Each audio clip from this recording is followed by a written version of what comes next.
Hello friends, welcome back to our channel. Friends, ఈ వీడియోలో మనం ఈరోజు అన్ని న్యూస్ పేపర్లో వచ్చినటువంటి ఇంపార్టెంట్ ఎడ్యుకేషన్ అప్డేట్స్ ఏందో చూద్దాం. చాలా ముఖ్యమైనటువంటి కరెంట్ అఫైర్స్ కూడా రావడం జరిగింది. వాటన్నిటి గురించి వన్ బై వన్ ఈ వీడియోలో అయితే చూద్దాం. వీడియో చూసిన ప్రతి ఒక్కరు ఖచ్చితంగా లైక్ చేయండి. డైలీ నేను చెప్తున్నా కూడా చాలా తక్కువ మంది వీడియోని అయితే లైక్ చేస్తున్నారు.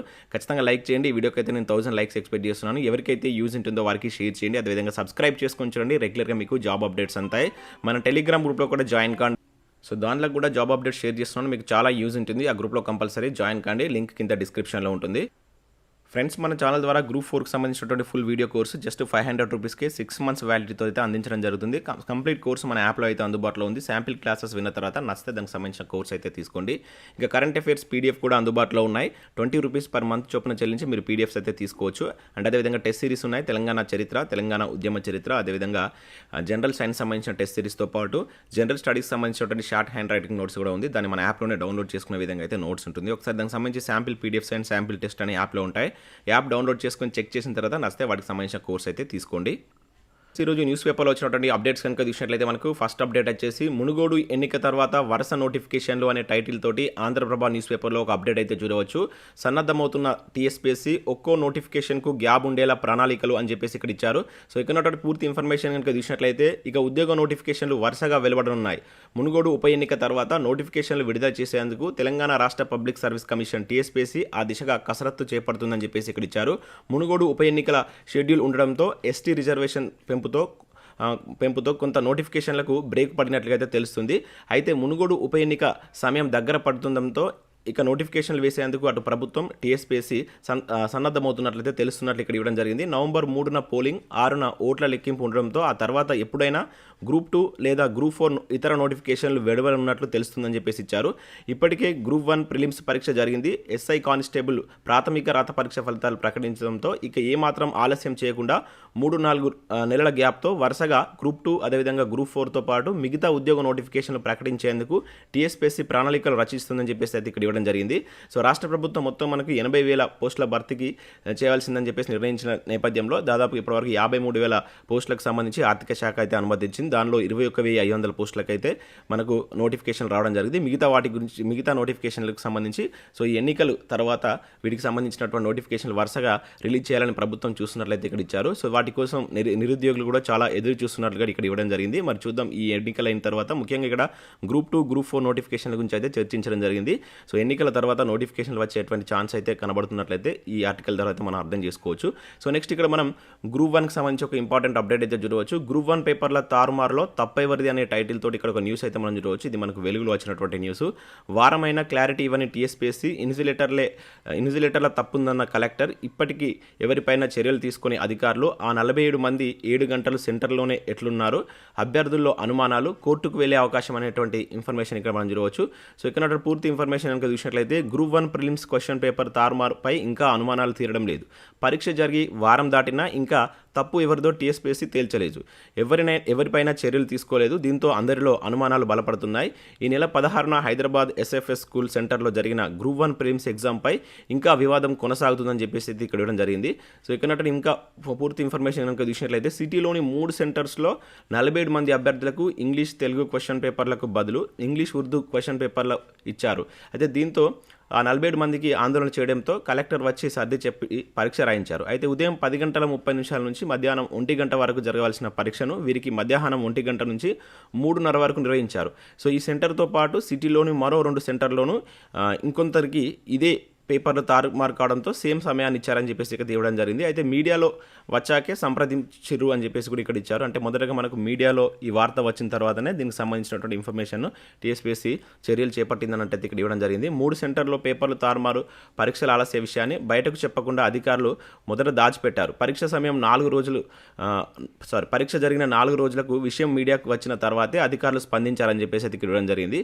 అయితే ఇక్కడ ఎటువంటి అనుమానాలు ఉన్నాయని కూడా ఇక్కడ ఇవ్వడం జరిగింది. అవి ఏంటనే కూడా ఇక్కడ మనకు క్లియర్గా ఇచ్చారు. సో పరీక్ష టైం కంటే 15 నిమిషాల ముందే గేట్లు మూసివేసిన అధికారులు షెడ్యూల్ టైం దాటిన తర్వాత 3 గంటలు పేపర్ను ఎలా నిర్వహించారని చెప్పేసి అంటున్నారు. అదేవిధంగా ఉదయం 8:30 సెంటర్లోకి వెళ్ళినటువంటి అభ్యర్థులు మధ్యాహ్నం 3:30 గంటల దాకా 7 గంటల పాటు ఏం తినకుండా లోపలే ఎట్లున్నారని చెప్పేసి ఇటువంటి అనుమానాలు రావడం జరుగుతుంది. అదేవిధంగా కొంతమందికి ప్రత్యేకంగా పేపర్ పెట్టినప్పుడు అదే రోజు ప్రకటన చేయాలి, కానీ మీడియాలో వచ్చేదాకా ఆ విషయాన్ని ఎందుకు దాచిపెట్టారని చెప్పేసి అంటున్నారు. ఇంకా అన్ని సెంటర్లోనే సీసీ కెమెరాలు అన్ని సెంటర్లోనే సీసీ కెమెరాలు ఉన్నాయని చెప్పిన అధికారులు ఈ ఇష్యూకు సంబంధించినటువంటి సీసీ ఫుటేజ్ని ఎందుకు బయట పెట్టడం లేదని చెప్పేసి కూడా ఇటువంటి అనుమానాలు అభ్యర్థులు కలుగుతున్నట్లయితే ఇవ్వడం జరిగింది. సో ఈ నేపథ్యంలో కోర్టును ఆశ్రయించేటువంటి యోచనలో కూడా కొంతమంది అభ్యర్థులు ఉన్నట్టు తెలుస్తున్నట్లయితే ఈ ఆర్టికల్ ఇవ్వడం జరిగింది. సో నెక్స్ట్ ఇక్కడ మనకు సాక్షి న్యూస్ పేపర్లో కూడా గ్రూప్ 1 ప్రిలిమినరీకి సంబంధించిన ఒక అప్డేట్ ఇవ్వడం జరిగింది. వారాంతరంలో గ్రూప్ 1 ప్రిలిమినరీకి అని చెప్పేసి ఇక్కడ ఇచ్చారు. సో కసరత్ చేస్తున్నటువంటి TSPSC మరో 5 రోజుల్లో OMR జవాబు పత్రాల స్కానింగ్ పూర్తి అనంతరం అభ్యర్థుల OTR లాగిన్లో అందుబాటులోకి, అదేవిధంగా ప్రాథమిక కీపై అభ్యంతరాల తర్వాత ఫైనల్ కీ అని చెప్పేసి ఇవ్వడం జరిగింది. సో మనకు శుక్రవారం నాటికి ఈ స్కానింగ్ అయితే పూర్తి అవుతుందని చెప్పేసి అంటున్నారు. సో శనివారం రోజు ఈ ప్రాథమిక కీ వచ్చేటువంటి ఛాన్స్ ఉందని చెప్పేసి అయితే ఈ ఆర్టికల్ ఇవ్వడం జరిగింది. ఆల్రెడీ దీనికి సంబంధించి మనం నిన్నటి ఈనాడు న్యూస్ పేపర్లో కూడా చూసాం. అయితే స్కానింగ్ ప్రక్రియ అనేది పూర్తి అవుతుంది. ఈ 2 డేస్ మనకి ఈ ఫెస్టివల్ సందర్భంగా ఇది ఆగిపోయినట్టు తెలుస్తుంది. సో శుక్రవారం నాటికి కంప్లీట్గా ఈ స్కానింగ్ ప్రక్రియ పూర్తయిన తర్వాత శని ఆదివారాల్లో మనకి వీటికి సంబంధించినటువంటి ప్రిలిమినరీకి రిలీజ్ చేసేటువంటి అవకాశాలు ఉన్నట్లుగా ఈ ఆర్టికల్ అయితే ఇవ్వడం జరిగింది. నెక్స్ట్ మెయిన్స్లో నిలవాలంటే ఎన్ని మార్కులు అని చెప్పేసి ఇక్కడ మనకి ఈరోజు సాక్షి న్యూస్ పేపర్లో గ్రూప్ 1 మెయిన్స్ సంబంధించి మీరు ఎటువంటి జాగ్రత్తలు తీసుకోవాలి, అదేవిధంగా ఏ అంశాలపై పట్టు సాధించాలనేటువంటి ఒక ఆర్టికల్ మనకు సాక్షి న్యూస్ పేపర్లో అయితే చూడవచ్చు. సో ఇంట్రెస్టెడ్ క్యాండిడేట్స్ ఒకసారి సాక్షి న్యూస్ పేపర్ డౌన్లోడ్ చేసుకుని అయితే చూడండి, మీకు 100% యూజ్ అవుతుంది. ఇంకా CDACలో 530 పోస్టులకు సంబంధించి నోటిఫికేషన్ అయితే రిలీజ్ చేశారు. దీనిలో మనకు ప్రాజెక్ట్ అసోసియేట్ అండ్ అదేవిధంగా ప్రాజెక్ట్ ఇంజనీర్ మేనేజర్కి సంబంధించినటువంటి పోస్టులు అయితే ఉన్నాయి. సో BE.BTech చేసినటువంటి అభ్యర్థులు అప్లై చేసుకునే విధంగా ఈ పోస్టులు అయితే ఉండడం జరిగింది. వీటికి సంబంధించి ఈ నెల 28వ తేదీ అనేది మీకు లాస్ట్ డేట్ ఉంది. సో ఇంట్రెస్టెడ్ క్యాండిడేట్స్ ఇక్కడ వెబ్సైట్కి వెళ్ళి ఒకసారి చూసి అప్లై చేసుకోండి. ఇక నెక్స్ట్ డిప్యూటీ ఫీల్డ్ ఆఫీసర్ ఉద్యోగాల భర్తీకి సంబంధించి మనకు ఒక నోటిఫికేషన్ అయితే రిలీజ్ చేశారు. డిగ్రీ డిప్లొమా ఉన్నటువంటి అభ్యర్థులు వీటికి అప్లై చేసుకోవచ్చు. ఇక్కడ మనకు భాష కూడా మెన్షన్ చేయడం జరిగింది. ఇది న్యూఢిల్లీలో ఉన్నటువంటి క్యాబినెట్ సెక్రటేరియట్ కార్యాలయం నుంచి నోటిఫికేషన్ అయితే వచ్చింది.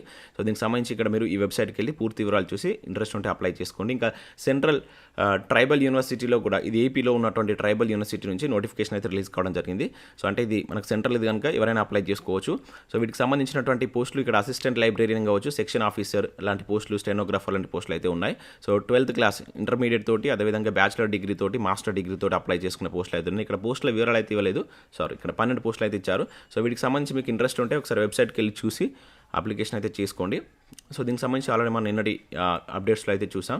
సో నెక్స్ట్ మనం వివిధ న్యూస్ పేపర్లో వచ్చినటువంటి ఇంపార్టెంట్ కరెంట్ అఫేర్స్ అయితే చూద్దాం. ఇప్పటివరకు ఎడ్యుకేషన్ అప్డేట్స్ అయితే చూడడం జరిగింది. చాలా ముఖ్యమైనటువంటి కరెంట్ అఫేర్స్ అయితే ఉన్నాయి. కరెంట్ అఫేర్స్ ఫాలో అవుతున్న ప్రతి ఒక్కరు వీడియోని ఖచ్చితంగా లైక్ చేయండి, మీ మిత్రులకు షేర్ చేయండి. సో మొదటి కరెంట్ అఫేర్ కనుక చూసినట్లయితే ఆసియా టాప్ 10 కాలుష్య నగరాల్లో 8 భారత్లోనే అని చెప్పేసి ఒక ఇంపార్టెంట్ కరెంట్ అఫేర్ ఇక్కడ చూడవచ్చు. తొలి స్థానంలో గురుగ్రామ్, వాయు కాలుష్యం లేని నగరాల్లో రాజమహేంద్రవరం అని చెప్పేసి ఇక్కడ ఇచ్చారు. సో మనకు ఆసియాలోనే 10 కాలుష్య నగరాల జాబితాను వరల్డ్ ఎయిర్ క్వాలిటీ ఇండెక్స్ ప్రకటించింది. సో దానిలో మన భారత్ నుంచే 8 ఉన్నాయని చెప్పేసి అయితే ఇక్కడ మనం గుర్తుంచుకోవాల్సి అయితే ఉంటుంది. సో దీనిలో ముఖ్యంగా ఏంటంటే ఢిల్లీ అనేది లేదు. సో మొదటి స్థానంలో మనకు గురుగ్రామ్ అనేది ఉంది. సో గురుగ్రామ్ ఏ రాష్ట్రంలో ఉందనేది కింద కామెంట్ చేయండి. ఈ గురుగ్రామ్ అనేటువంటి పట్టణం మనకు భారతదేశంలో ఏ రాష్ట్రంలో ఉందని కామెంట్ చేయండి. అదేవిధంగా ఇక్కడ ఉన్నటువంటి ఇంకా 8 నగరాల పేరు కూడా ఇవ్వడం జరిగింది. బీహార్లో ఉన్నటువంటి ముజఫర్నగర్ కావచ్చు, లక్నోలో ఉన్నటువంటి తాలక్టోరా కావచ్చు. సో ఇట్లా మొత్తం 8 నగరాలు మన భారతీయ ఉన్నాయి టాప్ 10లో. సో ఇది ఆసియాకు సంబంధించినటువంటి వరల్డ్ ఎయిర్ క్వాలిటీ ఇండెక్స్ ప్రకటించినటువంటి జాబితా అనమాట. గుర్తుంచుకోండి, ఏ పరంగానే మనం క్వశ్చన్ అడగడానికి ఛాన్స్ ఉంటుంది. ఇక నెక్స్ట్ ఇస్రో బాహుబలి రాకెట్ ప్రయోగం అంటే ఇక్కడ చూడవచ్చు.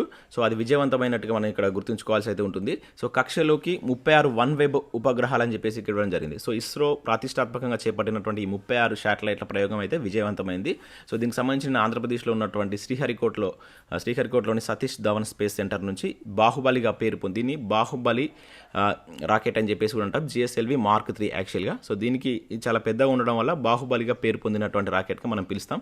సో ఇది GSLV Mark 3 అని చెప్పేసి గుర్తుంచుకోండి. దీని ద్వారా ఎన్ని ఉపగ్రహాలను కక్షలోకి ప్రవేశపెట్టారంటే 36 ఉపగ్రహాలను కక్షలోకి ప్రవేశపెట్టడం జరిగింది. చాలా చాలా ఇంపార్టెంట్ ప్రయోగం ఇది.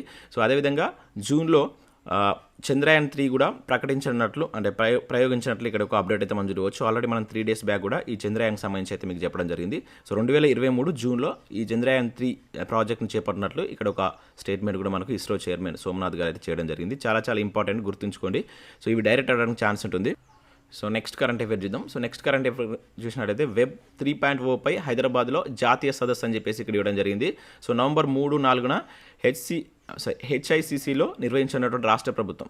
సో ఆధునిక సాంకేతికతలను అందిపుచ్చుకోవడంలో ముందున్నటువంటి తెలంగాణ ప్రభుత్వం కొత్త తరం ఇంటర్నెట్ టెక్నాలజీ అయినటువంటి ఈ వెబ్ 3.0 పైన నవంబర్ 3-4 హైదరాబాద్లో ఉన్నటువంటి హెచ్సిఐసిలో ఈ జాతీయ సదస్సును అయితే నిర్వహించింది. గుర్తుంచుకోండి, వెబ్ 3 టెక్నాలజీ పైన హైదరాబాద్లో మనకు ఈ వేదిక అయితే నిలవబోతుంది. సో ముఖ్యంగా ఏంటంటే ఇది ఆధునిక సాంకేతికత ఉంది కదా, సో దానికి సంబంధించి కొత్త తరం ఇంటర్నెట్ టెక్నాలజీకి సంబంధించినటువంటి విషయాలను దాని ద్వారా తెలియజెప్పాలనే ఉద్దేశంతో ఈ సదస్సును అయితే మన హైదరాబాద్లో నిర్వహిస్తున్నారు. సో ఇది కూడా గుర్తుంచుకోండి. నెక్స్ట్ ఇక్కడ నాన్ ఎగ్జిక్యూటివ్ పోస్టులకు సంబంధించి so airport authority of India నుంచి కూడా ఒక నోటిఫికేషన్ అయితే రిలీజ్ అయింది. 55 వేకెన్సీస్ అయితే ఉన్నాయి. Assistant, senior assistant, junior assistant vacancies అయితే ఉండడం జరిగింది. నవంబర్ 14 లాస్ట్ డేట్ ఉంది. సో ఇంట్రెస్ట్ ఉన్న క్యాండిడేట్స్ వీరికి అయితే అప్లై చేసుకోండి. సో దీనికి సంబంధించి ఆల్రెడీ మనం నిన్నటి న్యూస్లో అయితే చూసాం. సో ఇవి వివిధ న్యూస్ పేపర్లో వచ్చినటువంటి ఇంపార్టెంట్ ఎడ్యుకేషన్ అప్డేట్స్. వీడియో నచ్చినైతే లైక్ చేసి మీ మిత్రులకైతే షేర్ చేయండి. Thanks for watching. Thank you everyone.